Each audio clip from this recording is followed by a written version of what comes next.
Students, आज हम देख रहे हैं सैंपल पेपर नंबर 3 बायोलॉजी का 2024 एग्जाम के लिए आपका ये सैंपल पेपर है। इससे पहले सैंपल पेपर नंबर 1 और सैंपल पेपर नंबर 2 आपको दे दिया गया है, करा दिया गया है। आप उनको चेक कर लीजिएगा। बायोलॉजी का हम देख रहे हैं सैंपल पेपर नंबर 3, इसके बाद सैंपल पेपर नंबर 4 और उसके बाद सैंपल पेपर नंबर 5 आ जाएगा। इसको पढ़ने के बाद में आपको विश्वास हो जाएगा कि आपने बायोलॉजी को तैयार कर लिया है। तो सारे सैंपल पेपर्स पढ़ लेना। केमिस्ट्री के पांचों सैंपल पेपर्स अवेलेबल करा दिए गए हैं। फिजिक्स का पहला सैंपल पेपर कंप्लीट करा दिया गया है। अब फिजिक्स के अपलोड होने वाले हैं second, third, fourth and fifth sample papers. Again जो मैथमेटिक्स जिनके पास है उनके मैथमेटिक्स के अपलोड होने वाले हैं। और देन अगेन आपका जो बचा हुआ और भी सब्जेक्ट है, इंग्लिश है, उसका भी सैंपल पेपर 1 करा दिया गया है। 2, 3, 4, 5 आने वाले हैं विद सॉल्यूशंस। सारे के सारे सैंपल पेपर्स अवेलेबल होते हैं, तो इनको अच्छे तरीके से तैयार करिए। एग्जाम की दृष्टि से ये सारे सैंपल पेपर्स बहुत ही महत्वपूर्ण रहने वाले हैं। पहले क्वेश्चन से स्टार्ट करते हैं। यहां दिया गया है identify the mismatched pair. Mismatch pair कौन सा है आपको बताना है। देखिए, आपका ए ऑप्शन जो है आप देख सकते हैं, जिसको आप सेलुलर एंडोस्पर्म बोलते हैं, प्लाज्म। तो ये जो है आपका मिसमैच नहीं है, तो इसका मतलब ये ऑप्शन आपका करेक्ट है। हमें मिसमैच को सर्च करना है, इसमें से मिसमैच को गाइड करना है। मिसमैच आंसर हमारा होगा। ठीक है, मिसमैच्ड पेयर को हमें देखना है। तो इस सारे ऑप्शंस में जो मिसमैच्ड पेयर है वो आपका क्या हो जाएगा, मोएसिक एंडोस्पर्म एंड कोकोनट। ये मिसमैच पेयर है, यानी कि ऑप्शन नंबर डी जो है ये करेक्ट हो जाएगा इस क्वेश्चन का आंसर। तो आगे बढ़ते हैं सेकंड क्वेश्चन पे। डी ऑप्शन जो है आपका इसका करेक्ट हो जाएगा। नेक्स्ट जो सेकंड क्वेश्चन है इसमें, इसे पूछेगा pregnancy in second trimester is maintained by. तो ये सेकंड ट्रिमेस्टर में कैसे प्रेगनेंसी मेंटेन होता है ये आपको बताना है। ढंग से देखना है क्वेश्चन को, और जब आपको आंसर समझ में आ जाए तभी आप पहले तो प्रिडिक्ट कर लीजिए कि आपने कितनी तैयारी करी है, क्या आपको इनके आंसर सभी के पता है। अगर आपको आंसर्स पता है तो आप बेहतरीन तैयारी कर चुके हैं, और बचा हुआ तैयारी मैं करवा ही रहा हूं। अगर आपको इनके आंसर्स अभी भी नहीं पता है तो इसका मतलब आपकी तैयारी अभी बिल्कुल भी नहीं हुई है। ये चीज़ आपको ध्यान रखना है। ठीक है, तो ये चीज़ आपको बहुत अच्छे तरीके से ध्यान रखना है। इसका आंसर हमारा हो जाएगा प्रोजेस्टेरॉन। तो बी ऑप्शन जो है इसका करेक्ट आंसर हो जाएगा। ठीक है, यानी कि प्रेगनेंसी जो है वो दूसरी तिहाई में कौन बनाए रखता है, तो वो प्रोजेस्टेरॉन बनाए रखता है, वो मेंटेन करता है। तो बी ऑप्शन जो है करेक्ट हो जाएगा। अब जो नेक्स्ट क्वेश्चन है उसकी बात करते हैं। जो थर्ड क्वेश्चन है इसको समझिए। Myopia is an example of. तो मायोपिया किसका एग्जाम्पल है? मायोपिया जो है कंप्लीट सेक्स लिंकेज का एग्जाम्पल है। तो यहाँ पे ए ऑप्शन आपका करेक्ट हो जाएगा। ठीक है, कंप्लीट सेक्स लिंकेज का एग्जाम्पल है मायोपिया, तो यहाँ पे ए ऑप्शन आपका करेक्ट होता है। अगले क्वेश्चन की तरफ मूव करते हैं, देखते हैं फोर्थ नंबर क्वेश्चन क्या पूछ रहा है। In geological time scale which period showed dominance of reptiles. तो यहाँ पर आपको पूछा क्या गया है, सिंपली आपको बताना है। आंसर आपको पता होना चाहिए। अगर पता नहीं है तो अपनी तैयारी को अंजाम दीजिए। ठीक है,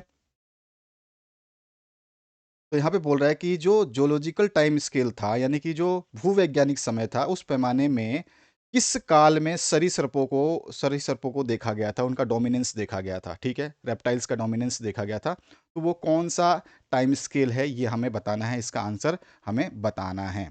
ठीक है, तो हमारा क्या आंसर हो जाएगा, ज्यूरासिक। तो यहाँ पे जो है बी ऑप्शन आपका करेक्ट हो जाता है। ज्यूरासिक के टाइम पे जो है कंप्लीट डोमिनेंस ऑफ रेप्टाइल्स का देखा गया था। नेक्स्ट जो फिफ्थ क्वेश्चन है उसकी बात करते हैं यहाँ पर। Cichlid fishes in lake Victoria are representative of dash type of speciation. तो किस टाइप के जो है ये स्पेसिशिएशन को दर्शाते थे या दर्शाते हैं, ये आपको बताना है। रिप्रेजेंट करते हैं, ये आपको बताना है। जो विक्टोरिया झील है उसमें सिगलिड मछलियां जो हैं वो किस प्रजाति को जो है आपको दर्शाती हैं या रिप्रेजेंट करती हैं, किस प्रजाति को रिप्रेजेंट करती हैं ये आपको बताना है। तो इसका राइट आंसर क्या हो जाएगा, आपको आइडिया होना चाहिए। और अगर आपको आइडिया नहीं है तो तैयारी शुरू कर दीजिए अभी से, बहुत ज़रूरी है, अन्यथा जो है आपको समस्या हो सकती है। ठीक है ना। तो ये जो रिप्रेजेंटेटिव थी वो सिंपैट्रिक टाइप ऑफ स्पेसिएशन की थी। तो यहाँ पे बी ऑप्शन जो है करेक्ट हो जाएगा। इसके बाद जो नेक्स्ट क्वेश्चन है उसकी बात करते हैं। क्वेश्चन नंबर 6 देखिए। आपके जो स्टार्टिंग में जितने एमसीक्यू रहेंगे, मैं बता चुका हूं कई बार, हर पेपर में बताता हूं, 10 एमसीक्यूज रहेंगे। ठीक है, 10 मार्क्स आपको ये देंगे। तो यहाँ पर जो आपका 6 नंबर क्वेश्चन है इसकी बात करते हैं हम यहाँ पे। cell A has water potential of -10 bars and cell B has -5 bars, the movement of water will occur from। आपको अच्छी तरह पता है जो मूवमेंट ऑफ वाटर का होता है वो highest potential to lowest potential होता है, यानी कि हाईएस्ट पोटेंशियल -5 जो है आपका कम मान है तो ये हाईएस्ट हो जाएगा, -10 बार्स जो है ये आपका मैक्सिमम ना होके मिनिमम हो जाएगा, यानी कि B2A जो है हमारा क्या होगा, इसका वाटर का मूवमेंट होगा, तो यानी कि B2A, बी ऑप्शन यहाँ पे करेक्ट हो जाता है। ठीक है, ये फिजिक्स में भी एक बार क्वेश्चन पूछा गया था। ठीक है, ध्यान रखना है कि water flows from which potential, options दिए गए थे। नेक्स्ट जो आपके सेकंड जो मैंने मॉडल पेपर आपका सैंपल पेपर कराया था उसमें भी इस टाइप का एक क्वेश्चन पूछा गया था, तो उसको भी मैंने सॉल्व करवाया हुआ है। सेवंथ क्वेश्चन की बात करते हैं और इसके सॉल्यूशंस को समझते हैं कि सेवंथ क्वेश्चन क्या कह रहा है और इसके सॉल्यूशन क्या होंगे। Telencephalon is the other name of, telencephalon जो है ये किसका अलग या दूसरा नाम है, आपको ये बताना है। तो इसका राइट आंसर क्या हो जाएगा आप बता सकते हो, टेलेनसैफलोन जो है सेरिब्रम का जो है ये दूसरा नाम है, तो यानी कि आपका जो है सी ऑप्शन यहाँ पे करेक्ट हो जाता है। आते हैं नेक्स्ट क्वेश्चन की तरफ। क्वेश्चन नंबर 8 चेक करिए, यहाँ पे क्या बोला है। Which particles are responsible for causing the greatest harm to human health? Which particles, आपको बताया यहाँ पे साइजेस दे रखी हैं, तो आपको बताना है कौन से पार्टिकल्स जो हैं वो ग्रेटेस्ट कॉज करते हैं। ठीक है, ग्रेटेस्ट कॉज करते हैं आपका जो हार्म करते हैं, ग्रेटेस्ट हार्म करते हैं ह्यूमन हेल्थ में। तो कौन से वो पार्टिकल्स होते हैं, वो पार्टिकल्स जो पर्टिकुलरली कितने होंगे, with size less than 2.5 micrometres. तो यहाँ पे जो हमारा ऑप्शन नंबर सी करेक्ट हो जाएगा। ठीक है, माइक्रोमीटर्स यानी कि सी ऑप्शन करेक्ट हो जाएगा, 2.5 micrometres is the right option. ठीक है, नेक्स्ट जो क्वेश्चन है उसकी बात करते हैं, जो 9th क्वेश्चन है उसकी हम डिस्कस करते हैं। बेस सीक्वेंस दिया गया है आपको डीएनए का, ठीक है, और यहाँ पे पूछ रहा है बेस सीक्वेंस एमआरएनए का। जो डीएनए का बेस सीक्वेंस है इसका जस्ट उल्टा कर देंगे तो हमारा बेस सीक्वेंस ऑफ एमआरएनए निकल जाएगा, यानी कि हमारा ऑप्शन नंबर यहाँ पर इसका जस्ट अपोजिट कौन सा हो जाएगा, रिवर्स जो है वो कौन सा हो जाएगा, तो हमारा जो ऑप्शन है यहाँ पर बी करेक्ट हो जाएगा। ठीक है, ये बहुत ही सिंपल सी टेक्निक है इसको समझने की। अब आते हैं नेक्स्ट जो 10th क्वेश्चन है उसकी बात करते हैं, फिर 8 नंबर के जो क्वेश्चन हैं उनकी हम बात करने वाले हैं यहाँ पे। Deposition of fatty substances in the lining of arteries result in, तो ये हमारा रिजल्ट क्या करता है, अगर डिपोजिशन ऑफ फैटी सब्सटेंस हो जाए लाइनिंग ऑफ आर्टिस में तो वो हमारे को क्या मिलेगा, हमारे को मिलेगा एथ्रोक्लोरोसिस। ठीक है ना, तो बी ऑप्शन जो है ये करेक्ट हो जाएगा। क्या होता है ये आपकी एक तरह से क्या होती है, कार्डियोस्कुलर डिजीज होती है। ठीक है ना, अब अगला जो है सेकंड क्वेश्चन जो आपका आएगा, यहाँ पे 8 क्वेश्चंस पूछे जाएंगे आपको। 8 क्वेश्चंस के आपको पूरे आंसर्स देने होंगे, पर क्वेश्चन आपको 1 मार्क्स मिलेगा, यानी कि टोटल मिला के आपको यहाँ से 8 नंबर मिलने वाले हैं। ठीक है, सबसे पहले आपसे पूछा गया है गोनोरिया जो है ये ऑर्गेनिज्म जो कॉज करता है उसका नाम आपको बताना है।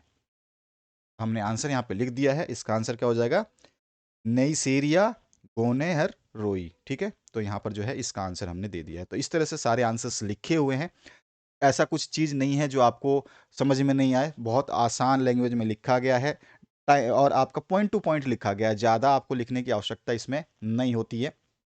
ठीक है, यहाँ पर जो है डेफिनेशन देना है आपको RFLP का।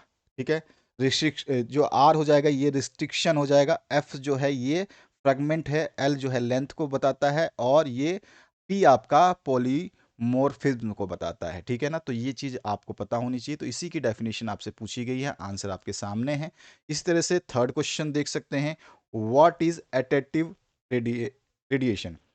एडेप्टिव रेडिएशन क्या होता है इसकी डेफिनेशन आपसे पूछ ली गई है, तो एडेप्टिव रेडिएशन की डेफिनेशन जो है आप यहाँ से पढ़ सकते हैं। ठीक है, इस तरह से आपका फोर्थ क्वेश्चन जो है इसमें 8 क्वेश्चंस आएंगे और ईच क्वेश्चंस 1 मार्क्स कैरी करता है। ठीक है, तो इसका भी आंसर आप यहाँ से कैरी कर सकते हैं। फिफ्थ क्वेश्चन है, इसका भी आप कैरी कर लीजिए।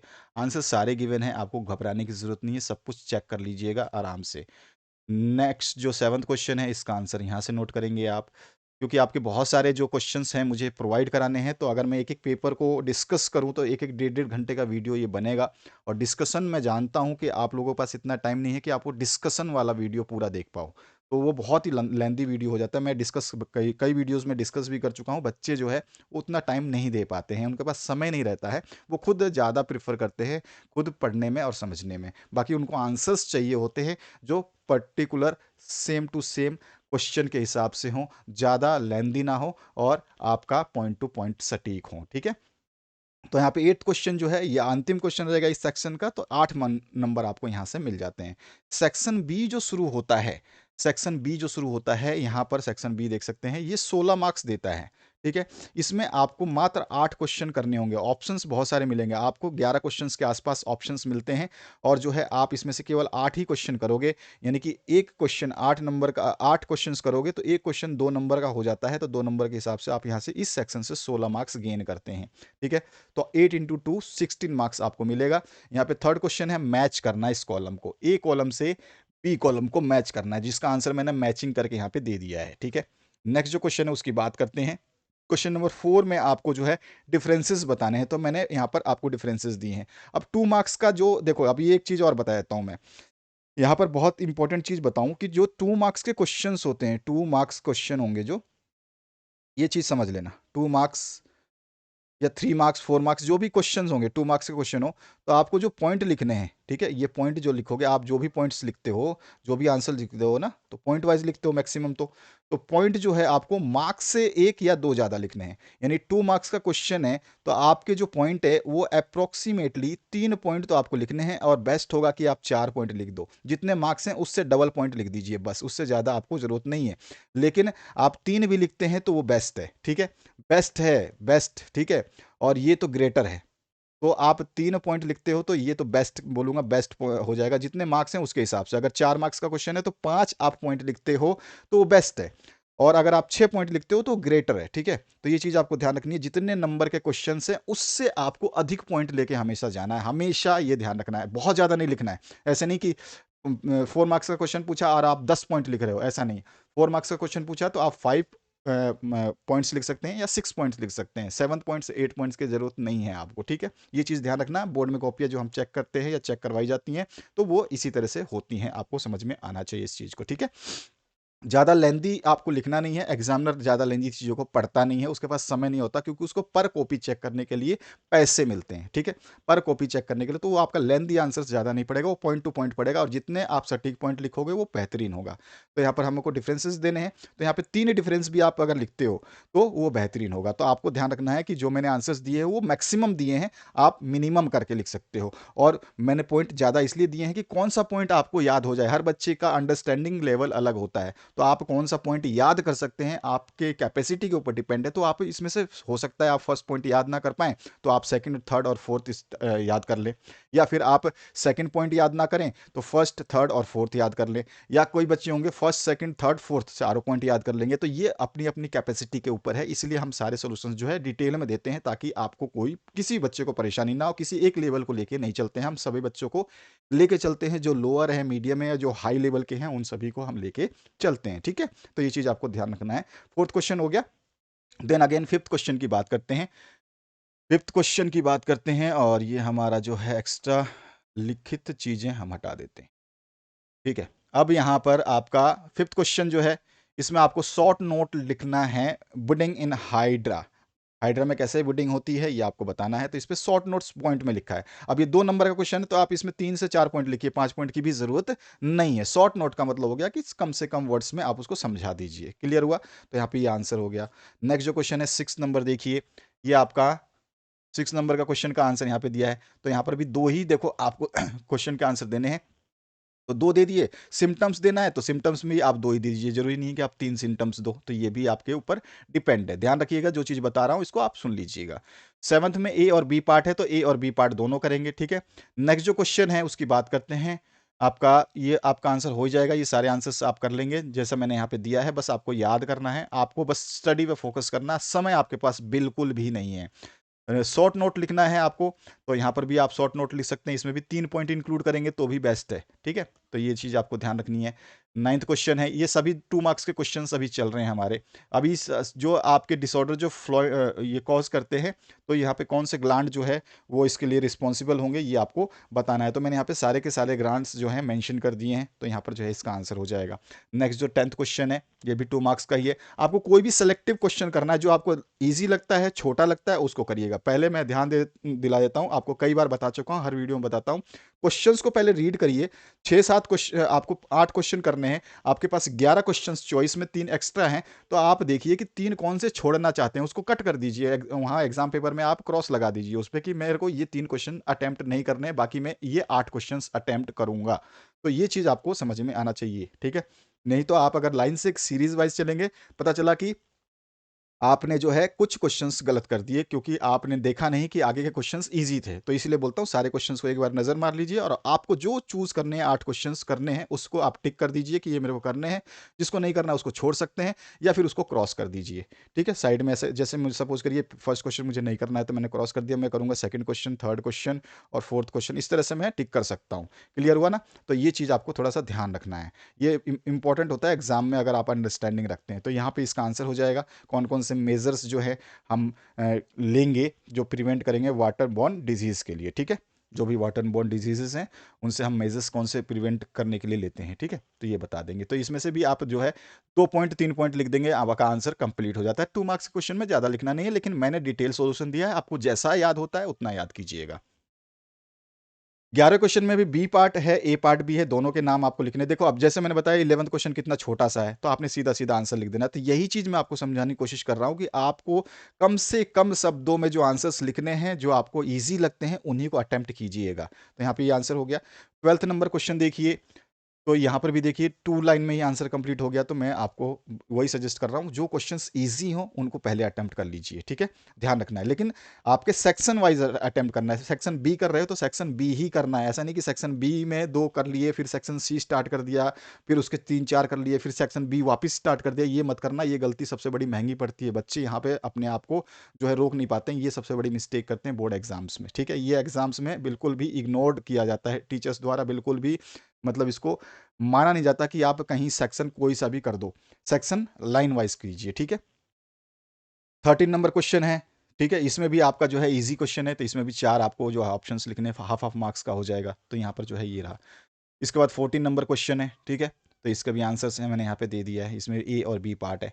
देन सेक्शन सी शुरू होता है। सेक्शन सी में भी आपको 8 ही क्वेश्चन अटेम्प्ट करने हैं, ठीक है। सेक्शन सी में भी आपको 8 ही क्वेश्चन, सी और बी में 8 क्वेश्चन ही आते हैं आपके। और ये 8 क्वेश्चन जब आप अटेम्प्ट करेंगे, तो यहाँ पर जो है अब आप मार्क्स बढ़ जाएंगे, 8 इंटू 3 मार्क्स हो जाएगा, ठीक है। 3 मार्क्स का एक क्वेश्चन हो गया, यानी 8 24, 24 मार्क्स यहाँ पे आपको देखने को मिलेंगे। अब यहाँ पे जो आप 8 अटेम्प्ट करेंगे, उस पर टिक कर लीजिए कि कौन से छोटे क्वेश्चंस लग रहे हैं, कौन से इजी क्वेश्चंस है, कौन से मुझे आते हैं, उसको मैं अटेम्प्ट करूंगा, बाकी को अटेम्प्ट नहीं करूंगा, ठीक है। तो 3-3 मार्क्स के करने हैं। 3 मार्क्स का क्वेश्चन है, यानी कि 3 पॉइंट तो कम से कम लिखने हैं। लेकिन अगर आप 4 पॉइंट लिख देते हो तो बेहतरीन है, 5 पॉइंट लिख देते हो तो भी बेहतरीन है। बेहतरीन क्या, वो तो बेहतर से भी बेहतरीन है, ठीक है। तो ये चीज़ आपको ध्यान रखनी है, जितने नंबर हैं उससे ज़्यादा आपको 1-2 पॉइंट लिखने होंगे। जितना आपका नंबर है उतने पॉइंट लिखते हो तो है ही, वो तो आपको पूरे नंबर देगा ही देगा। लेकिन हो सकता है कि आप जल्दी से जल्दबाजी करके गलती कर दो किसी पॉइंट को, पता चला कि आपने 3 पॉइंट लिखे, उसमें से 1 पॉइंट गलत हो गया, तो फिर क्या होगा, 1 नंबर कट जाएगा आपका वहाँ पे। तो ये चीज़ आपको नोट करनी है, ध्यान रखना है, ठीक है। तो 15 नंबर क्वेश्चन हो गया आपका।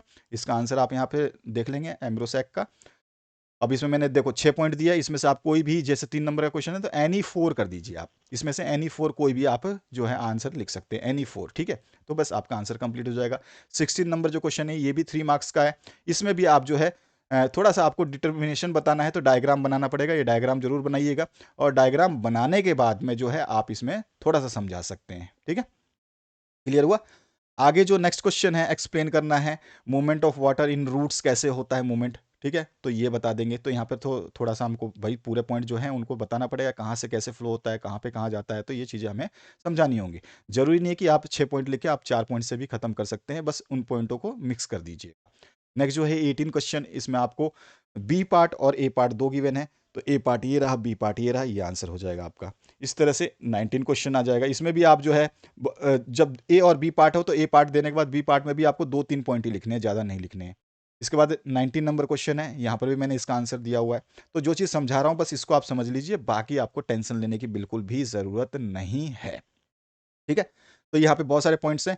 इसमें भी आप जो फैक्टर्स हैं अफेक्ट करते हैं ब्लड प्रेशर को, तो उसमें ज़रूरी नहीं है कि आप सारे फैक्टर्स लिख दें। अगर हाँ, सारे फैक्टर्स लिखते हैं तो 3 या 4 पॉइंट को तो आप डिस्क्राइब कर दीजिए, ठीक है? जैसे डिस्क्राइब किया गया है, और बाकी 2-3 पॉइंट को केवल नाम लिख दीजिए। फैक्टर्स को केवल नाम लिख दीजिए। यार केवल अगर आप सारे नाम लिख देते हैं, जैसे 8 नाम है तो 8 नाम लिख दीजिए केवल। केवल फैक्टर को आपको एक्सप्लेन करना है तो आप जो है 4 से 5 फैक्टर्स को एक्सप्लेन करिए, बाकी फैक्टर्स को जो है आप केवल नाम लिख दीजिए। जो आप ब्लैक कलर में देख रहे हैं इनके नाम लिख दीजिए, बस आपको डिस्क्राइब करने की ज़रूरत नहीं है, तो भी आपको पूरे नंबर मिलते हैं।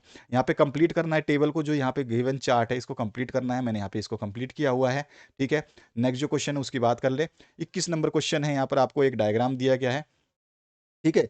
अब इसमें जो है ए और बी जो है इसको आपको डायग्राम में आइडेंटिफाई करना है कि ए आपका क्या है, ठीक है, और ये बी क्या है, इसको आइडेंटिफाई करना है। तो यहाँ पे मैंने आइडेंटिफाई करवाया हुआ है, ठीक है। इसके बाद जो नेक्स्ट क्वेश्चन है, इसी के बी और सी पार्ट जो हैं उनको भी हमने किया हुआ है, तो इसमें दिक्कत वाली कोई बात नहीं होगी। नेक्स्ट जो क्वेश्चन है 22 नंबर, इसमें भी ए और बी पार्ट है, तो ए पार्ट यहाँ पे किया हुआ है, बी पार्ट नीचे। कोई भी पॉइंट आप जो है कम ज़्यादा कर सकते हैं आपके हिसाब से, जो आपको याद नहीं होता उस पॉइंट को आप जो है छोड़ सकते हैं, स्किप कर सकते हैं। 23 नंबर क्वेश्चन, ये सारे के सारे 3 मार्क्स क्वेश्चन चल रहे हैं। अब यहाँ पर देखिए, यहाँ पर पैरासिटिज्म क्या होता है, ठीक है, और म्यूचुअलिज्म क्या होता है, ये दोनों आपको बताना है, डिफरेंसेस बताने हैं, तो मैंने यहाँ पे डिफरेंसेस बता रखा है। तो ये चीज़ हो गया आपका आंसर, ठीक है। और जितने डिफरेंसेस आप कम से कम 3 पॉइंट का, अगर 3 नंबर का है तो 3 आंसर पॉइंट लिखिए, ठीक है, मिनिमम। तो 24 नंबर क्वेश्चन है, इसमें भी ए और बी पार्ट है। यहाँ पे भी आपको कॉलम ए और बी गिवन है, इसको भी आपको फ्लो मतलब कंप्लीट करना है। मैंने यहाँ पे कंप्लीट किया हुआ है। पहला पार्ट तो ए था, ए को कंप्लीट करा है, और बी पार्ट को मैंने यहाँ पे कॉलम ए और बी को मैच कर दिया है। नेक्स्ट जो क्वेश्चन है यहाँ पर आपका 25 नंबर, इसमें 3 सेक्शन है, तीनों सेक्शंस को मैंने यहाँ पे किया हुआ है। नेक्स्ट जो क्वेश्चन है आपका 26 नंबर, इसमें ए और बी पार्ट है, ए और बी पार्ट को मैंने यहाँ पे किया हुआ है, देख रहे हो आप। तो इस तरह से आपको आंसर्स लिखने हैं, अच्छे तरीके से आंसर्स को लिखना है और समझना है। सेक्शन डी जो है ये आपका थोड़ा सा क्या आता है, महंगा पड़ता है। यहाँ पे क्वेश्चन छोड़ना महंगा पड़ता है बच्चों को। और अटेम्प्ट कितना करना है, मात्र 3 क्वेश्चन आएंगे, 5 क्वेश्चन अटेम्प्ट करने हैं, 3 क्वेश्चन। 27 से लेकर 31 तक जो है क्वेश्चंस मिलेंगे, इसमें से केवल मात्र आपको 3 क्वेश्चंस ही अटेम्प्ट करने हैं। 3 question into 4 marks is equals to given to 12 marks, तो 12 मार्क्स आपको मिल जाएंगे। अब यहाँ पे जो क्वेश्चंस गिवन है इनको ढंग से अटेम्प्ट करना है। 5 में से सेलेक्ट कर लीजिए कि 3 क्वेश्चंस आप कौन सा करना चाहते हैं। इजी वाला क्वेश्चन कीजिएगा, क्योंकि कई क्वेश्चंस इजी आते हैं, ध्यान रखना, हर सेक्शन में कुछ क्वेश्चंस इजी आते हैं, तो ये चीज़ आपको ध्यान रखनी है। तो 27 नंबर क्वेश्चन ए बी पार्ट है, ए पार्ट का आंसर यहाँ पर है, और नीचे मैं बी पार्ट का आंसर दिखा देता हूँ, ये बी पार्ट का आंसर है, ठीक है। नेक्स्ट जो क्वेश्चन है उसकी बात करते हैं। 28 में भी ए बी पार्ट है, तो ए पार्ट यहाँ पे मैंने कर रखा है और बी पार्ट नीचे दे दिया है आपको। इसके बाद आइए 29 नंबर क्वेश्चन पे, इसमें A B C D part है, और A B C D part के आंसर्स बहुत छोटे, जितने पार्ट्स पूछेगा ना उतने छोटे छोटे आंसर्स हो जाएंगे। देखो ये छोटे छोटे आंसर, चार चार आपने लाइनें लिखी और 4 आपके मार्क्स मिल गए। 30 नंबर क्वेश्चन है, इसमें ए बी पार्ट है, तो ए आपका छोटा हो गया तो बी थोड़ा बड़ा हो जाएगा, तो ये चीज़ आपको ध्यान रखना है। तो बी पार्ट यहाँ से आपका शुरू होता है। और इसके बाद जो है 31 जो लास्ट क्वेश्चन रहेगा उसकी बात कर दूं, और जो आपको एक ये बता दूं कि आप जब भी कोई पीडीएफ लेना चाहें, परचेज करना चाहें, जो भी आप सॉल्यूशंस देखते हैं उन पीडीएफ को आप जो है प्राप्त कर सकते हैं। यहाँ पे सारे निर्देश लिखे हुए हैं, तो आप इन निर्देश को फॉलो कर सकते हैं, ठीक है। पीडीएफ आपको जनवरी तक ही मिलेंगे, जनवरी के बाद आपको एक भी पीडीएफ नहीं प्रोवाइड किया जाएगा, उस समय शेड्यूल जो है हमारा बिजी हो जाता है। तो यहाँ पर जो है ए ऑप्शन आपका कर दिया गया है, 31 का ए ऑप्शन ये है, ठीक है। और इसके बाद जो है आपका बी ऑप्शन ये है, ठीक है। तो बी ऑप्शन ये करेक्ट हो गया कंप्लीट। और जैसा मैंने बताया दिशा निर्देश जो यहाँ पे नोट करवाया हुआ है कि आपको किसी भी वीडियो का पीडीएफ चाहिए तो हर एक पीडीएफ के लिए आपको 50 रुपीज़ पे करने हैं। आप 4 मित्र 5 मित्र मिल करके ले सकते हो, तो पर मित्र को 10 रुपये का मात्र जो है चार्जेस पड़ेंगे। तो आप मिल करके लो, जैसे 5 दोस्त मिल गए तो 50 रुपये हमने इकट्ठा किया और आपने पीडीएफ ले लिया और आपस में शेयर कर लिया। तो बहुत ईजी सा जो है ऑप्शन है, आप चाहें तो इसको भी फॉलो कर सकते हैं। Thank you very much, have a good day.